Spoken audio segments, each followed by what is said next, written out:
નમસ્કાર ખેડૂત મિત્રો, મારું નામ લલિત સોલંકી છે. હું એગ્રીસિયા એગ્રો પ્રાઇવેટ લિમિટેડ કંપની તરફથી આપ સૌ ખેડૂત મિત્રોનું હાર્દિક સ્વાગત કરું છું. આજે આપણે ગોંડલ તાલુકાના નાગરકા ગામમાં એક પ્રગતિશીલ ખેડૂતની મુલાકાત કરવા આવ્યા છે. તેણે મરચીનું વાવેતર કરેલું છે અને મરચીમાં એ ખેડૂતને પણ જે આપણને મૂંઝવતો પ્રશ્ન છે બધા ખેડૂતને, કે જે પ્રશ્નનું નામ છે વાયરસ, તો તે પ્રશ્ન એ ખેડૂતને પણ હતો. તો આપણે ખેડૂતને પૂછીએ કે તેને કેવું રિઝલ્ટ લાગ્યું, શું છે, કઈ દવા વાપરી અને કેટલા પ્રમાણમાં વાયરસ હતો. પહેલાં આપણે એનો પરિચય મેળવીએ. શું નામ તમારું? મારું નામ જયેશ ચિદપરા. તો જયેશભાઈ, આ કેટલા વીઘાની મરચી છે? આ 5 વીઘાની છે. 5 વીઘાની મરચી. તો તમારો શું પ્રશ્ન હતો?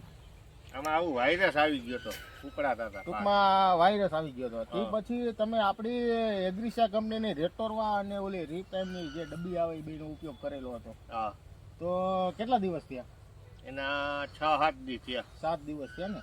તો તમને અત્યારે શું ફેર દેખાય? વધતું આગળ બંધ થઈ ગયું છે. ટૂંકમાં જે નવા છોડમાં વાયરસ આવતો બંધ થઈ ગયો. હા, બરોબર. અને અમુક મિત્રો આમાં જે જોયા, જે પીડાશ મળતું હોય એમાં લીલી ઝાઈ ચાલુ થઈ ગઈ છે. એ ટૂંકમાં રિટોરમાં 5 દિવસ પછી તો રિઝલ્ટ ચાલુ કરે, એટલે ધીમે ધીમે તમને 2 દિવસમાં રિઝલ્ટ દેખાવાનું ચાલુ થયું છે. તો બીજા ખેડૂત મિત્રોને વાપરવું હોય તો વાપરા જેવું છે, તમ તારે વાપરજો. હા, ટૂંકમાં જો મિત્રો વાયરસ આવતો હોય તો એકવાર રિટોરવા અને રીપ્રાઇમનો ઉપયોગ અચૂક કરજો. તો ખૂબ ખૂબ આભાર તમારો અભિપ્રાય આપવા બદલ.